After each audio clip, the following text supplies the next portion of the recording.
series lit your fuse as a young man and made you have to tell stories on screen?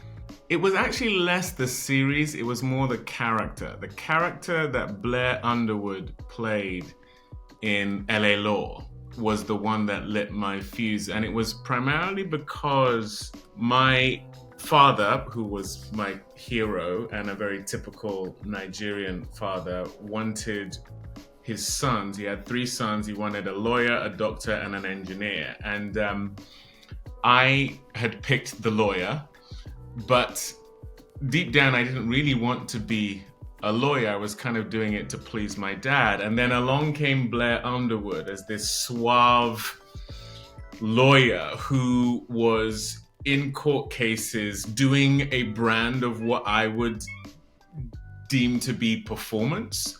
And so it was this weird hybrid of, he was a lawyer, but there's also an actor playing a lawyer. He's suave, he's someone aspirational, he's someone who I'm immediately gravitating towards on the screen. So he was that character was formative for me early on. And I sort of became more drawn to what Blair Underwood did for a living than what his character was doing eventually. So that I would say was was fairly formative for me. So you're saying you were a bitter disappointment to your dad? Yes, I for a long time I was, to be honest, a confusion for my dad until he eventually came and saw me play Henry VI at the Royal Shakespeare Company. And I think similarly, in terms of what Blair Underwood's character represented for me, for my dad, him seeing me play the King of England was another moment of, whoa, I'm seeing something I haven't really seen before. It's showing me what's possible, and now I can sort of lean into a future that's slightly different than the past I had seen. That's what the character in Oyelowo represented for me. It definitely represented that for my dad, and he became my number one fan after that. So now, as you were on your way up, making your way as an actor, what movie or series did you watch that was so good, maybe it was a performance, it made you question, man, can I rise to this level? Yeah, that's a very easy question for me to answer. It was Daniel Day-Lewis in My Left Foot. I remember watching that film when I was quite young, and I think it was even me really thinking of becoming an actor, but I do remember being blown away by that film as directed by Jim Sheridan, being 100% convinced that whoever was playing that character was indeed disabled in the way that Daniel Day-Lewis was playing him. When I think I saw an interview with Daniel Day-Lewis where he didn't suffer from that affliction, and I simply couldn't draw the line between the able-bodied person I saw speaking and the character I had watched, and I couldn't even equate what I had seen as a performance. It was a being. It was an unadulterated glob of truth is what I had seen in that film, and it remains the bar for me. I mean, Daniel Day-Lewis is my favorite actor of all time. My actual favorite film of all time is There Will Be Blood. I think his performance in that is also transcendent. But yeah, My Left Foot was, and still is, the film I go, that's the bar, and I just don't know that there is surmounting it, but I'm certainly gonna die trying.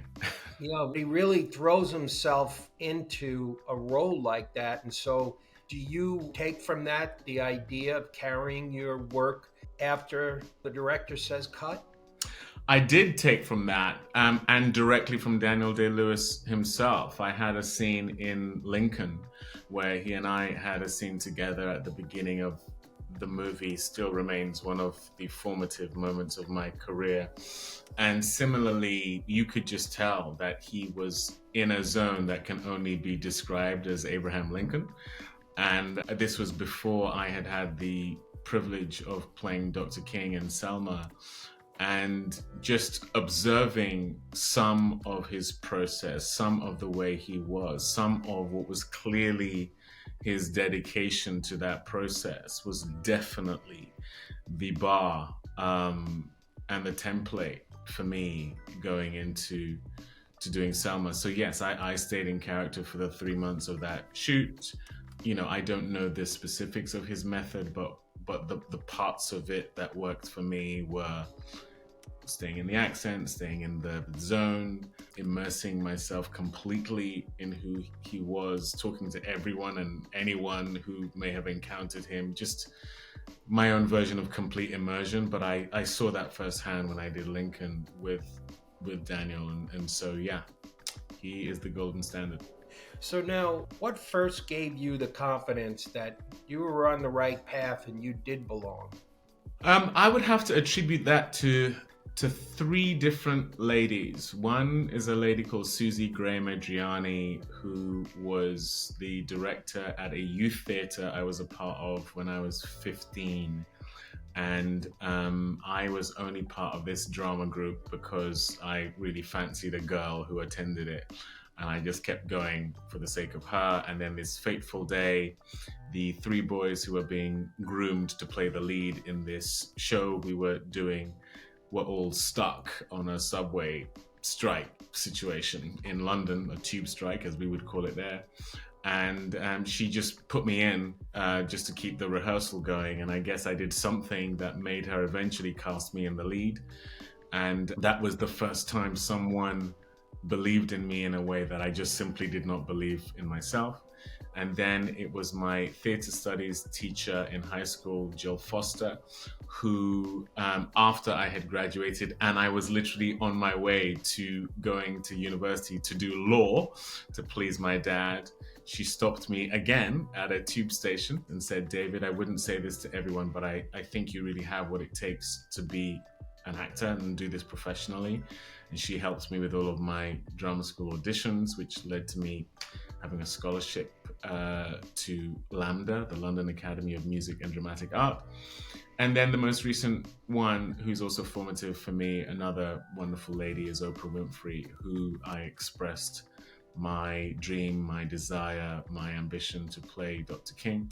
Said she believes that for me, and that she would do everything she could to help me with that dream. And that's what led to her coming onto Selma as a producer, and I think is what got us the green light.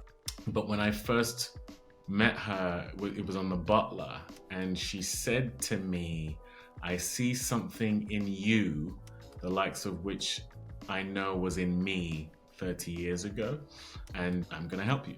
Wow. And she made good on that. So those three ladies, I simply wouldn't be here talking to you, Mike, without them. Now, what would you say was the biggest obstacle that you had to overcome to allow you to turn these projects that influenced you into your own language as a performer? Growing up in the UK, we produce really great actors, and it comes out of a tradition of theatre. And when I went to drama school, the modus operandi was still, you go to drama school, if you're lucky enough, you're part of a rep company where you play smaller roles to begin with, and maybe bigger roles. Eventually television may come down the road, maybe then film. It's quite different now, but it was very much a craft that you invested in with grunt work, and there was no notion of the kind of success that certainly we can equate with being an actor in Hollywood.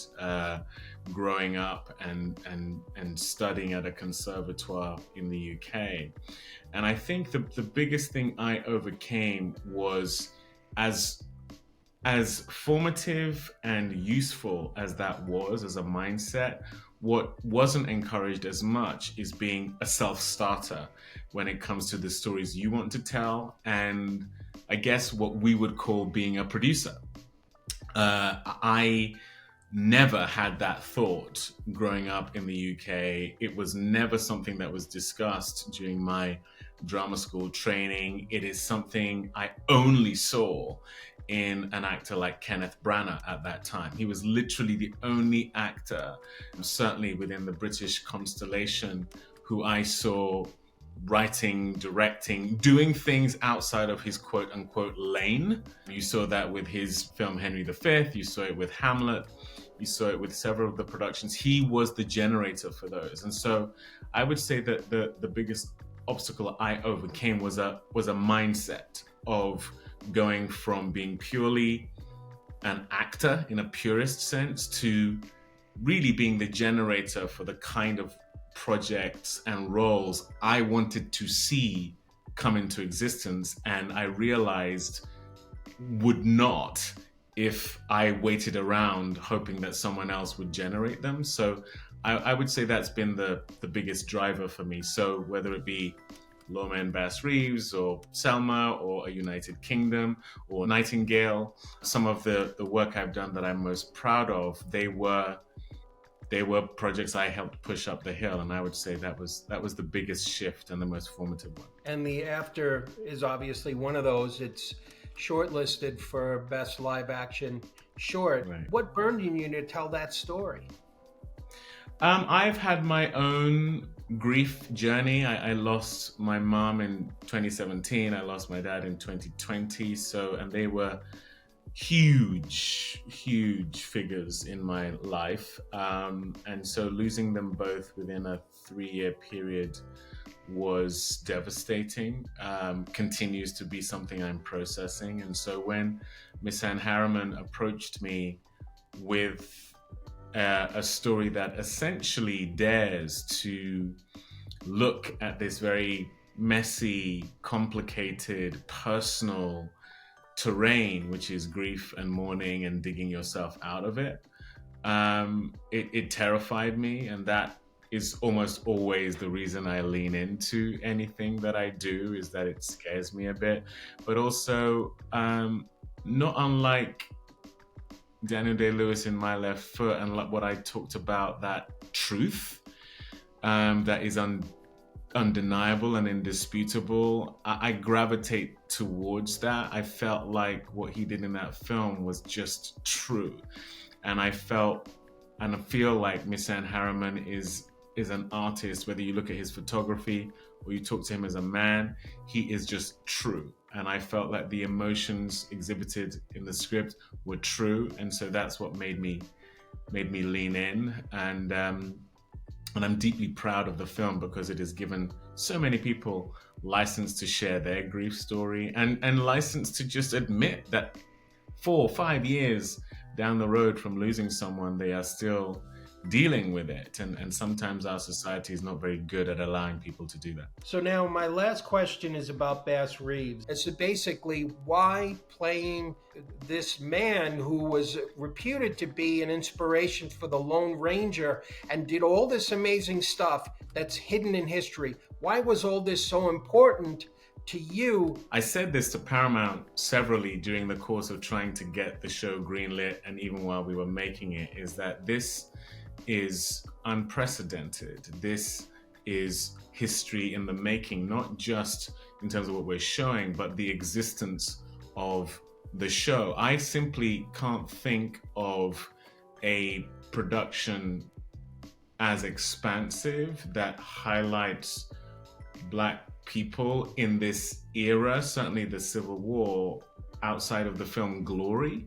And that film really centers Matthew Broderick. We think of Denzel, we think of Morgan Freeman, we think of the late, great Andre Braugher, but the film actually centers Matthew Broderick. So a show of this nature, with this production value, with this scale, with this focus, hasn't existed. And so I remember when Chad Feehan, our showrunner and creator, showed me the first rough cut of a trailer for the show when we were about a month or so into shooting. I cried where I stood because I knew these were images I hadn't seen before, but it's another thing to see it. And you cannot be what you cannot see. the reason my dad couldn't understand the notion of me wanting to be an actor is he saw no evidence of success there for someone like me. There is a reason why historically a character like Bass Reeves has been kept out of the history books, kept out of the schools. There is something so empowering and powerful about that imagery, about that character, what it means culturally speaking, and what it makes you feel as a Black person in this country, in the world generally, when you see that. Because he's not just what we've seen a lot of, which is purely a slave who's being subjugated and browbeaten. He is someone to aspire to be like. He is a lawman. He is a leader. He is a hero. He is a man on a white horse coming in knight-like and saving the day. That just doesn't exist, and certainly not tied to history. Maybe we've seen some of it when it comes to fantasy, but it's different when it's actual history. And so LaMonica was definitely an inspiration for me while making the show, because I loved 1883. I loved his character in it. And I said to him, I want to take the baton you're passing to me and run with it in a way that I hope you are proud of, because this is ground that you have broken that I'm stepping into. Because in many ways, for a lot of the audience, he's in that show a precursor to what we are able to do with Bass Reeves. And I just feel so blessed that the show now exists as yet another evidence of what is possible and who Black people were and are in relation to the American story. It's a terrific first season. And I just remember first running into your work on the MI5 series. MI5, yeah. And you were such a sweet guy, and and then I watched Bass Reeves, and man, what a badass.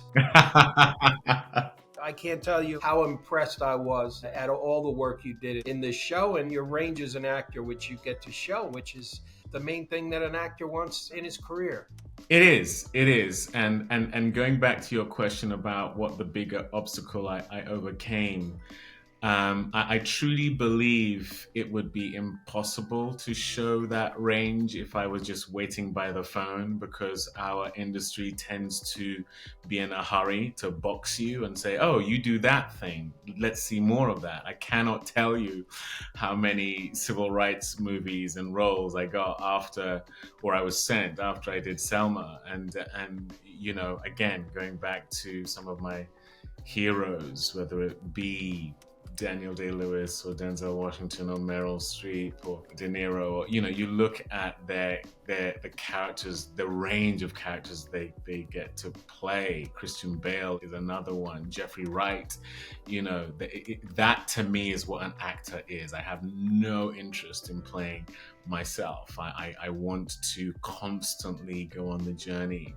of trying to find these different aspects of humanity to experience and to exhibit. And a lot of that has come through my ability to create and produce my own work. Tom Cruise taught me that. I asked him how he has managed to maintain this unprecedented movie star career of his, and he said, David, create. Since I did Taps, every other film I've done since then, I had some kind of hand in creating. And I took that and I ran with it. And I went, if that's Tom Cruise, then I think that being part of the creation of the work and the curation of your path and your career, I think that is the path to having certainly the kind of career I aspire to. And so I'm just very glad and feel very blessed that I'm on that journey.